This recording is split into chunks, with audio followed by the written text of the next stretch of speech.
I'm Michael Douglas. Welcome back to another episode of Dr. Pundit, where we talk about music, not medicine. And I'm ready to deconstruct another song today, this one by the late Glen Campbell. The top five smash on the country and pop chart from 1968, Wichita Lineman. Now, this is a song well known by a lot of people, perhaps not as much as the previous geographical based song by Glen Campbell called By the Time I Get to Phoenix. Now, that song hit number 2 on the country charts in late 1967, early 1968, but only made it to number 26 on the Hot 100.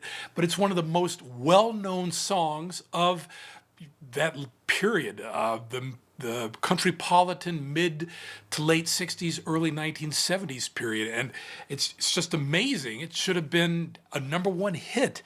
People identify Glen Campbell with that song. Well, they also identify Glen Campbell with this track, Wichita Lineman. And when Glen first heard Jimmy Webb's rough demo for the song Wichita Lineman, he knew he had a hit on his hands. I mean, just got an ear for that kind of thing.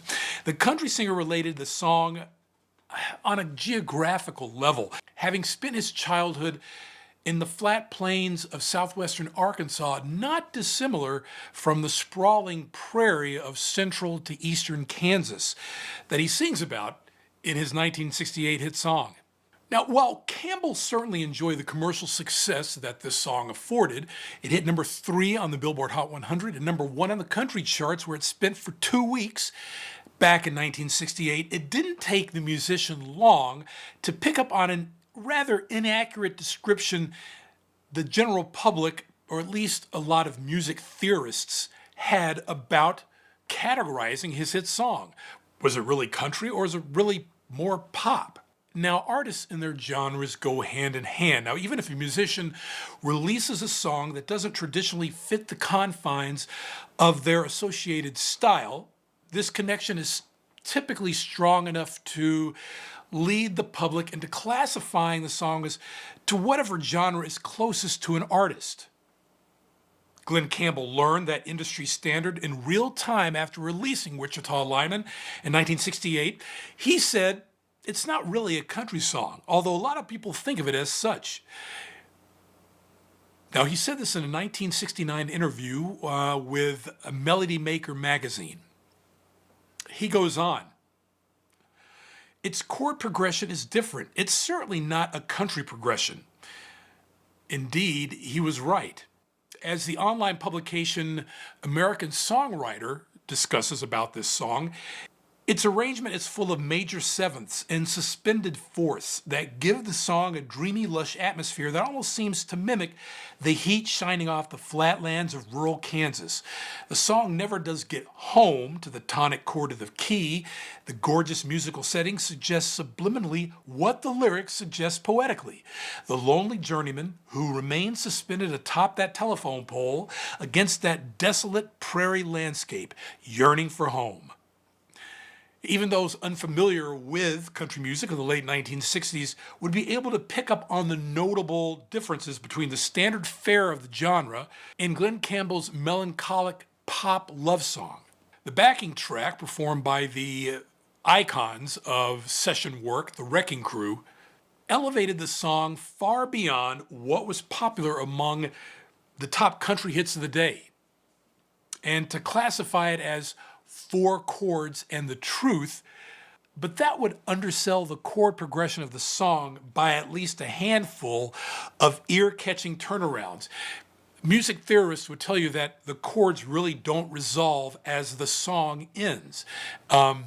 Quite interesting, actually. And it's a different way of listening to this song, which really does make sense, especially if you know about chord progressions in music. As the old adage goes, if it ain't broke, don't fix it, right?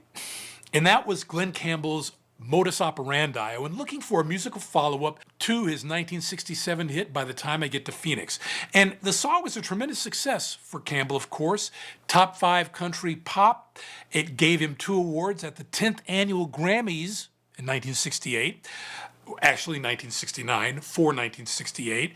And eager to capitalize on its success, Campbell called songwriter Jimmy Webb, who I mentioned at the beginning of this broadcast, to ask for another geographically inspired song.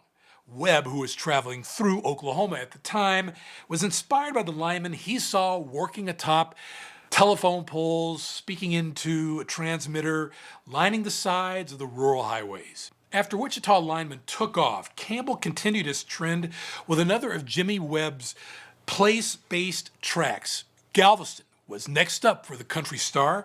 All three geographically inspired songs, by the time I get to Phoenix, Wichita Lineman, Galveston, would become career-defining tracks. A career-defining triumvirate for Glen Campbell led to his 1969-1970 show, The Good Time Hour, and basically propelled him up into superstardom by the mid-1970s. Songs like Rhinestone Cowboy, Southern Nights, fantastic.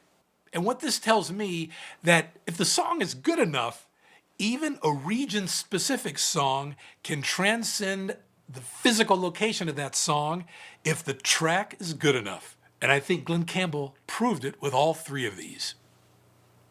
I'm Michael Douglas. If you like what you see here on Dr. Pundit, please don't hesitate to like and subscribe. And as the late great Barry White always used to say, let the music play. And I'll see you on the next episode.